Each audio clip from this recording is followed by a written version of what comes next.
The Bible Treasury. A monthly magazine of papers on scriptural subjects. Article 2 Part 77 of 95, Volume 15, 1884 and 1885. Scripture Imagery. J. C. Bailey. The Golden Calf. Whilst God was elaborating a system of worship of such mystic beauties and splendors that angels desired to look into it, those for whom it was being designed prepared a system for themselves, gross and bestial, on the plain below. The incense is ever the climax, the golden calf the anticlimax. Men are constructed so that they must worship. If they do not worship the true God, they will inevitably worship some false god.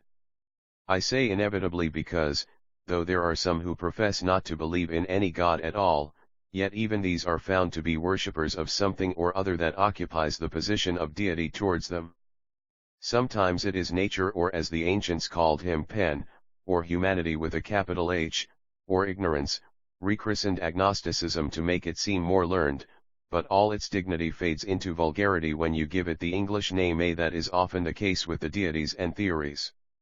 Sometimes, says the apostle, their God is their belly. Belial comes last, than whom a spirit more lewd fell not from heaven, or more gross to love vice for itself. Even to Christians, it was necessary that the apostle should write, "Little children, keep yourselves from idols."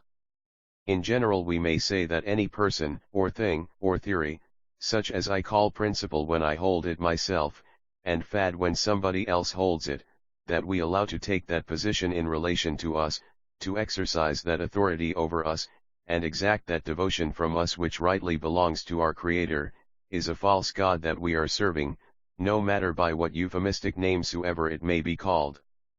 As in a benign sense, so in a malign sense, the outward forms and physical symbols pass away, but the spiritual and essential meanings abide and become more developed. In the worship of the true God the types of outward form have passed away with the childhood of the race, and they that worship do so in spirit and in truth. So the gross outward forms of idolatry pass also, but they that worship the false gods still worship in spirit and in fact.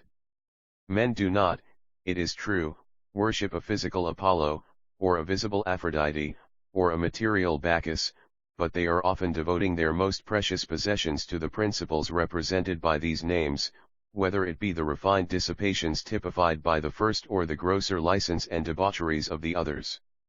They do not offer Apollo a hawk, but will devote years of valuable time to some phase of artificial culture that, beyond a slight and questionable service as a recreation, is of no real use to anyone in the world, where people's bodies are starving and their souls dying. They do not offer Aphrodite a dove or Bacchus a pig, but to the principles that these names suggest, there are thousands every day sacrificing health, strength, reputation, home, family, body, soul, and spirit. There are those more innocent deities too that receive the service due to Jehovah, Hercules for instance, or Fame, the sister of the giants. We don't worship beetles now, but we hear it commended as a virtue to pass a lifetime dissecting the antenna of some minute insect with no object, see note, on earth except to be able to state that the Melita is or is not the larva of the Malahi. Note. All this is a question of object. Another man spends years examining animalculae, but in order that he may cure or prevent disease. Of course, this is different. End of note.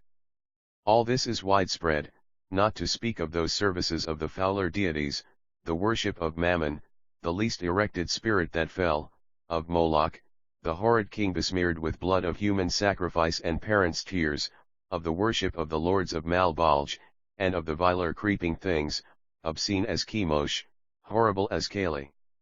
How many offer their most precious gifts to such principles as these? As they said, Titania twined her garlands round the coarse and brutal ears of her ass-headed lord. When the eyes are touched with the eye salve, what an awakening! There lies your love. Oh, how mine eyes do loathe his visage now! The worship of the calf was not however so degraded as this. It was taken from their old masters the Egyptians, and that remarkable people was generally cleanly even in their idolatry.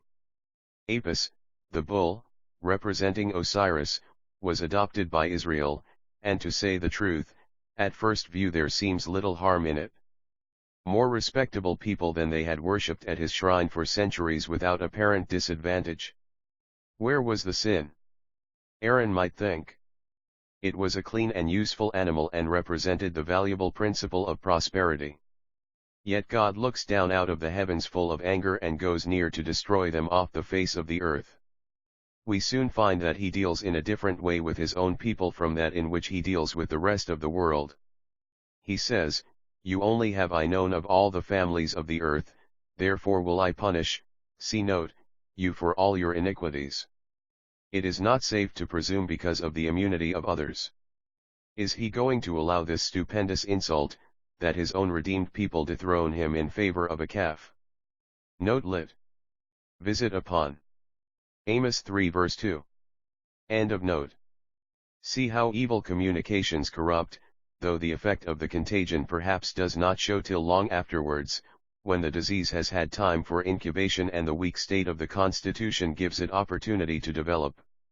Moreover, one often takes the disease in a malignant form from another who has it only mildly. The calf idolatry in Egypt had been comparatively decent and cleanly. In Israel, it developed at once into horrible orgies.